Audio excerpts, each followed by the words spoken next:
It was a typical Tuesday morning at the bustling downtown branch of Blue Ridge Bank. The air was filled with the sound of ringing phones, clicking keyboards, and the soft murmur of customers speaking with tellers. Everyone seemed busy, moving from one counter to the next while employees hurried to serve them. In the corner, a woman in her late 30s, dressed casually in a simple blouse, jeans, and sneakers, stepped into the bank.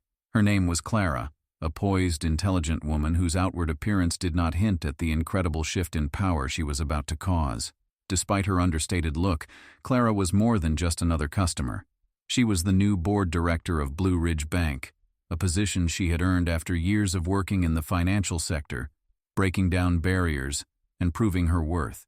But in that moment, she was simply a black woman holding a check. The moment Clara walked through the door, the atmosphere inside the bank changed. It wasn't loud or overt, but a subtle shift in energy could be felt.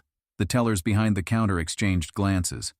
A few customers waiting in line eyed her with suspicion, but no one said a word. Clara didn't notice. Her focus was solely on the task at hand, cashing her check. She approached the counter, where a young teller, named Rachel, greeted her with a smile that didn't quite reach her eyes. "Good morning. How can I help you today?" Rachel asked, though there was a hint of judgment in her tone. "I'd like to cash this check," Clara said, handing it over. It was a sizable amount, but nothing unusual for someone in Clara's position. However, Rachel's expression hardened as she took a closer look at the check. Her eyes darted back to Clara. "I'm afraid there's something off with this check," Rachel said, her voice just loud enough for others in line to overhear. "We might need to verify this before proceeding. It could be a fraud attempt." Clara's eyebrows furrowed in confusion. She had cashed checks of similar amounts countless times, and the check was perfectly legitimate. She felt a sting in her chest. This wasn't the first time her identity had been questioned based on the color of her skin, but she had hoped it wouldn't happen here. "Excuse me?" Clara said, keeping her voice calm, but with a trace of disbelief. "What do you mean by that?" Rachel, clearly uncomfortable but too proud to back down, said, "I'll just need a moment to double-check things." Her eyes flickered nervously between Clara and the computer screen, but it was clear she wasn't actually doing any verification.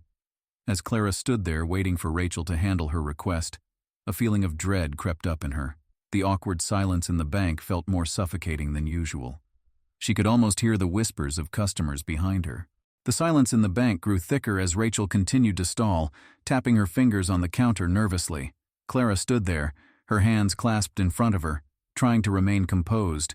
She could feel eyes on her, judging her, just like they always did. It wasn't just about the check. It was about who they thought she was. In her mind, Clara replayed the countless encounters where she had been stereotyped, where people assumed she couldn't be trusted, that she wasn't capable. But she had worked hard to get to this point, and she wasn't about to let a small-town bank teller ruin her day. But Rachel was not backing down. The young teller continued to look at Clara with thinly veiled contempt. "I think we'll need to call the manager," Rachel said, her voice laced with the same judgment she had shown before. "I can't process this without confirmation." Clara's patience was wearing thin. She had come to the bank to conduct a simple transaction, but now it seemed like she was being interrogated.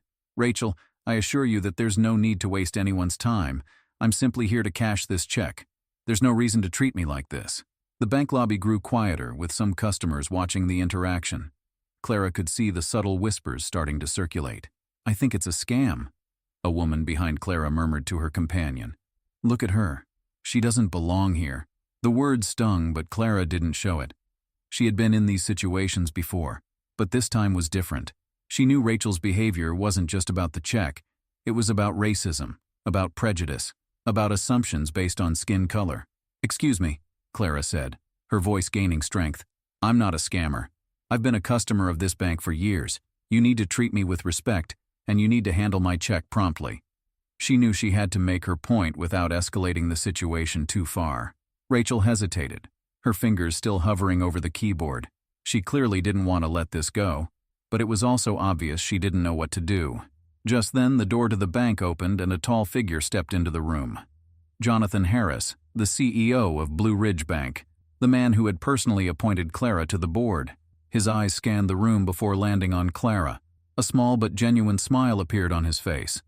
"Is there a problem here?" Jonathan's voice was calm but firm.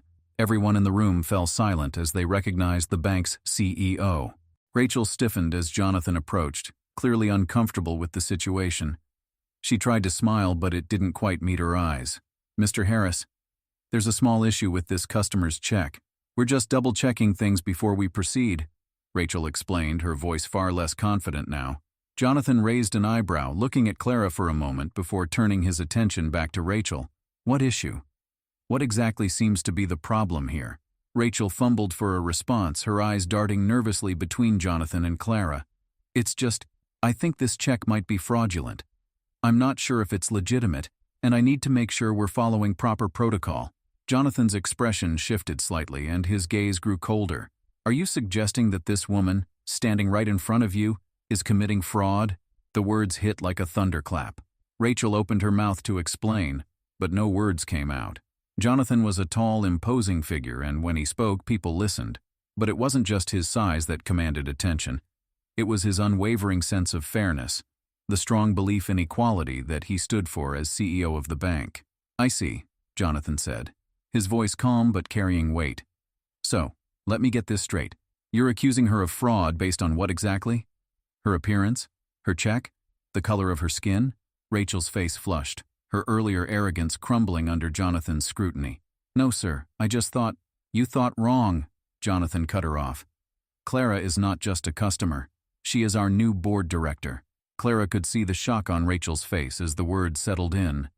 The entire bank seemed to go still. Every single employee in the bank, including the customers, turned to look at Clara as if they were seeing her for the first time. Rachel's face turned crimson, and she stammered, I didn't know. I didn't recognize you." Jonathan shook his head. "I suggest you remember who you're dealing with next time." He turned back to Clara, offering her an apologetic smile. "Clara, I'm truly sorry for this. Please allow me to handle this situation from here." Clara nodded, feeling a mix of disbelief and triumph. This wasn't just about her. It was about sending a message. "Thank you, Mr. Harris, but I'm sure Rachel will learn her lesson," Clara said, her tone unwavering. She wasn't going to let one incident define her day. Jonathan looked back at the other employees, who were all watching in stunned silence. "I think we can all learn something from today. Treat everyone with respect, regardless of who they are or what they look like. This will be addressed immediately." Clara turned and walked toward the door, leaving the room full of employees with their heads hanging low. They had witnessed the consequences of their actions, and now they would have to live with the lesson Clara had just delivered. The following morning, a palpable tension hung in the air at Blue Ridge Bank. The staff gathered in the conference room, where Jonathan Harris stood at the front, looking every bit the commanding figure he was. Clara, who had left the day before with nothing but dignity, had made it clear that change was coming, and today the employees would hear it firsthand. The conference room door swung open, and Clara walked in. Dressed professionally, she exuded an air of quiet authority. As soon as she entered, the employees fell silent, their eyes darting nervously in her direction. Yesterday they had humiliated her. Today they knew better. Jonathan gestured for Clara to sit at the head of the table. The employees looked on in disbelief as Clara took her seat, her calm demeanor making it clear that she was in charge now. Jonathan turned to the staff. "Yesterday, we witnessed an unfortunate incident. One of our tellers mistreated a customer, and that customer was none other than our new board director, Clara. The way she was treated was not only unprofessional, it was disrespectful. And it won't happen again." Rachel, the teller who had humiliated Clara, sat near the back, her face pale with shame. She avoided eye contact with anyone. Clara's gaze swept across the room, her eyes hard and unyielding. "I'm not here to punish anyone," Clara began, her voice firm yet measured. "But I want to make something very clear.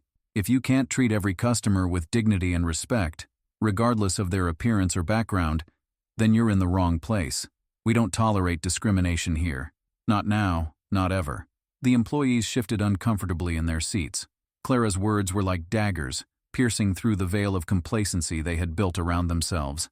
"If any of you feel that you cannot meet the standards of respect and professionalism that we expect in this bank," Clara continued, "then perhaps you should reconsider your place here. I won't tolerate anything less than equality and respect for every single person who walks through these doors." Rachel's face turned even paler as she realized the full gravity of the situation. She had been given a chance, a second chance, and now her future at the bank was in the balance. As Clara finished her speech, the room remained still, and for a moment it seemed like time itself had frozen. Everyone knew that the atmosphere at Blue Ridge Bank had shifted, irrevocably and permanently. The days of complacency, of overlooking biases and mistreatment were over. Clara had taken charge and she wasn't backing down. I expect to see a complete change in behavior moving forward. Clara continued, her voice cutting through the tension like a blade. This isn't just about following the rules. This is about creating an environment where every customer feels valued and respected. We are a bank, but we are also a community. We will support one another, and we will support our customers. Rachel, still sitting at the back of the room, finally looked up. There were tears in her eyes, but they weren't tears of relief. They were tears of shame. She had failed. She had judged someone based on their appearance, and now she was paying the price. Clara's gaze softened, but only slightly. I'm giving you all a chance. A chance to do better. To be better. We all have a responsibility to create an inclusive and welcoming space here. And if anyone can't live up to that standard, they won't be a part of this team. I won't accept anything less. Jonathan nodded in agreement, adding, Clara's leadership will ensure that we live up to the highest standards. Everyone here must understand that. This is the future of Blue Ridge Bank. The employees, though nervous, could feel the shift. They could feel the weight of Clara's words and the weight of the decision they would have to make. Would they rise to the occasion? Or would they be left behind? Rachel wiped her tears, realizing that this was a moment of reckoning. She knew that her actions had consequences, and she would have to work hard to earn back the respect she had lost. The conference room remained silent as Clara stood up to leave, her presence still hanging in the air long after she was gone. The bank would never be the same again.